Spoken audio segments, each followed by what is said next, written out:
السلام عليكم ورحمة الله وبركاته. أهلا وسهلا بكم معانا في فيديو جديد على قناتنا قناة موكا تشانل.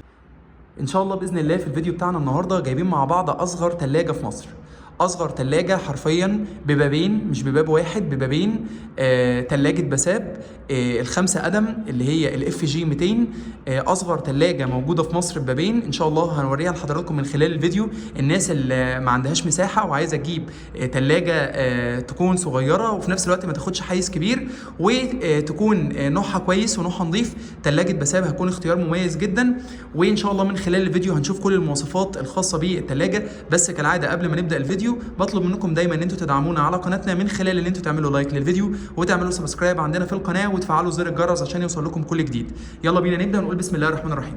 لما جينا نعمل سيرش على اسعار الثلاجات لقينا ان اسعار الثلاجات دلوقتي بقت متفاوته وبقت كبيره جدا جدا. يعني في ثلاجات بتوصل بتبدا من 20 او 25 الف فيما فوق، الثلاجات ال 14 قدم الماركات كويسه. فحبينا ان احنا نشوف الاسعار اللي لو حد عايز يشتري ثلاجه يكون سعرها رخيص، يا ترى يكون ايه ارخص ثلاجه موجوده. فلقينا النوع ده ثلاجه بساب. وكمان كنا عملنا سيرش على افضل ديب فريزر وارخص ديب فريزر في الفئه السعريه، وبرده كان ديب فريزر بساب عملنا عليه فيديو انبوكسنج كان حلو قوي. اللي ما شافوش هيلاقي اللينك بتاعه تحت في الديسكريبشن او في صندوق الوصف لارخص ديب فريزر موجود في مصر. دلوقتي بالنسبه لي ثلاجه بساب دي الموديل بتاعها الاف جي 200. ثلاجه الفريون بتاعها فريون ار 600، وده الفريون الغاز الاخف واللي بيبقى كويس جدا في التبريد وبيكون كمان صديق للبيئه. الثلاجه دي بتيجي بضمان 5 سنين، 5 سنين ضمان شامل من شركه بساب، وكمان ليهم خط ساخن وخدمه عملاء 16 8 9 8. الثلاجه هنفتحها دلوقتي مع بعض، لكن تعالوا نشوف الاول كده ايه المميزات بتاعتها. زي ما حضراتكم شايفين هي صديقه للبيئه، لمبه داخليه موفره للطاقه وفيها تحكم كمان للتبريد، وبتستخدم كمان في الاجواء الحاره. ولو بصينا كده على المميزات بتاعتها هنلاقي مكتوب تصميم عصري انيق، وفيها اذابه ذاتيه للثلج، تحكم في درجات الحراره، صديقه للبيئه عشان نوع الفريون المستخدم، وكمان بتوفر جدا في استهلاك الكهرباء وبتستخدم في الاماكن الحاره. المنتج ده صنع في مصر، شركه مصريه. وبصراحه الشركات المصريه بدات تظهر في الوقت الاخير في السوق وتعمل منتجات كويسه جدا. يعني مش هنقول احسن حاجه عشان برضو نكون صادقين، لكن منتج كويس وبسعر الى حد ما كويس. احنا بنشوف ثلاجات بتكون 10 قدم و12 قدم وبتكون بباب واحد، احنا بنتكلم النهارده على ثلاجه 5 قدم، والثلاجه دي ببابين. ايوه زي ما انتم سمعتوا كده ببابين. هنفتح كده مع بعض ونشوف شكل الثلاجه. تعالوا يلا نشيل الغلاف كده واوري لحضراتكم المميزات وشكل الثلاجه من جوه. وده شكل التلاجة لما فتحناها.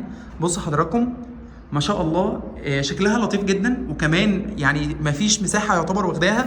بالنسبة لي العمق بتاعها حاول اوريه لحضراتكم، ما شاء الله كبيرة مش صغيرة، يعني يعتبر نص تلاجة، يعتبر نص تلاجة كبيرة. بصوا حضراتكم العمق بتاعها عامل ازاي. ده شكل.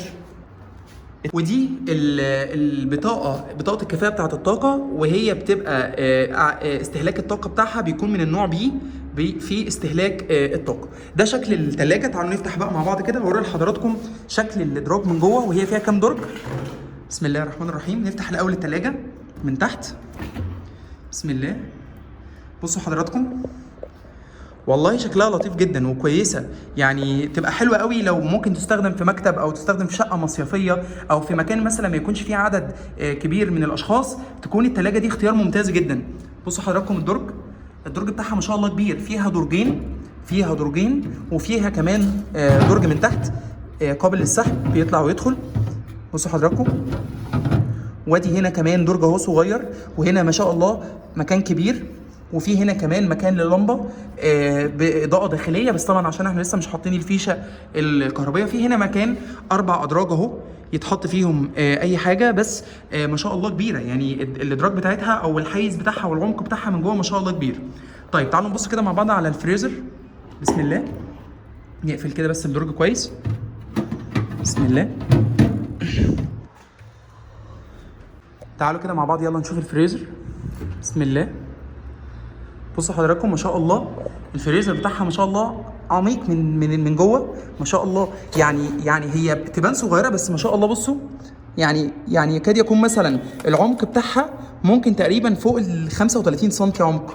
العمق بتاعها ما شاء الله كبير من جوه. وموجود معاها بطاقه الضمان او شهاده الضمان ودليل الاستخدام. بالنسبه للثلاجه، وشهاده الضمان الخاصه بتاعتها، وموجود معاها كمان العمر الافتراضي. هو مكتوب ان العمر الافتراضي بعد انتهاء فتره الضمان 2 سنه للثلاجه والفريزر، 1 سنه للسخان والبوتاجاز والمبرد. زي ما قلت لحضراتكم ده منتج مصري، والجوده والكواليتي طبعا مش هتكون اعلى حاجه، بس في حد ذاته شيء كويس. في كمان مكعب للتلج بلاستيك، القطعه دي من البلاستيك، مكان للتلج. وفي هنا كمان دي حاجه عشان نكسر بيها التلج، او حاجه عشان الناس اللي بتستخدم السكينه ممكن تبقى خطر على الفريزر. وعندنا هنا كمان قطعه من القطع اللي موجوده، انا مش عارف بصراحه دي بتاعت ايه، بس دي برضو من الحاجات اللي موجوده في الفريزر. بصوا حضراتكم ده شكل الفريزر وده شكل التلاجة مع بعض. هوري لحضراتكم كده، ما شاء الله كويسه جدا. يعني انا شايفها حاجه مميزه قوي، تنفع في مكتب او تنفع مثلا في استراحه او تبقى موجوده في شقه في مصيف، هتبقى اختيار ممتاز جدا. وكمان لو في حد محتاج ثلاجه في اوضه النوم مثلا، او ثلاجه تكون موجوده في تكون صغيره موجوده في المكتب، او نقدر نستخدمها مجرد استخدام محدد لشخص او اتنين، تبقى حاجه كويسه جدا.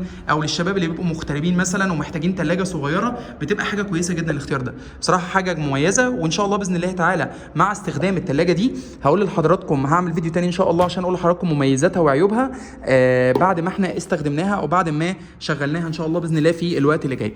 نيجي بقى للجزئيه الخاصه بالسعر.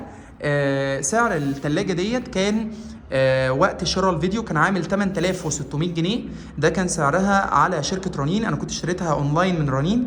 وان شاء الله باذن الله من خلال الفيديو بعد هتلاقوا تحت في صندوق الوصف او في الديسكريبشن لينك ان شاء الله باحدث سعر خاص بالجهاز دوت من رنين. السعه اللتريه بتاعه الجهاز ده اونلاين كانت موجوده 133 لتر، يعني سعه الجهاز ده كانت 133 لتر، لكن اللي انا شفته على بطاقه كفاءه الطاقه للجهاز كان 146 لتر. ده اللي مكتوب على ظهر الثلاجه، لكن على الموقع كان مكتوب 133 لتر. فحبيت بس اقول لحضراتكم بالنسبه للسعه اللتريه هي موجوده اونلاين 133 لتر، ده اللي كان موجود على الموقع الرسمي او على الاعلان الرسمي الخاص بشركه رنين. بس كده نكون وصلنا لنهايه الفيديو بتاعنا النهارده. اتمنى من ربنا سبحانه وتعالى ان احنا دايما بنحاول نقدم لكم محتوى كويس، ونحاول دايما نساعد الناس اللي بتشتري كل حاجه جديده وعايزه تعرف ريفيو عن الحاجات الجديده اللي حابب يشتريها، ونحاول دايما ان احنا نقدم لكم محتوى كويس من خلال القناه بتاعتنا. وكالعاده في نهايه الفيديو هطلب منكم دايما ان انتوا تدعمونا على قناتنا من خلال ان انتوا تعملوا لايك للفيديو، وتعملوا سبسكرايب في القناه، وتفعلوا زر الجرس عشان يوصل لكم كل جديد. وما تنسوش تشوفوا باقي الفيديوهات الموجوده عندنا على القناه، وكمان فيديو الديب فريزر اللي جاي من شركه بساب واللي كان بارخص سعر موجود في مصر، وهتلاقوا اللينك بتاعه ان شاء الله تحت برضو في الديسكريبشن او في صندوق الوصف. اشوفكم ان شاء الله في فيديو جديد، والسلام عليكم ورحمه الله وبركاته.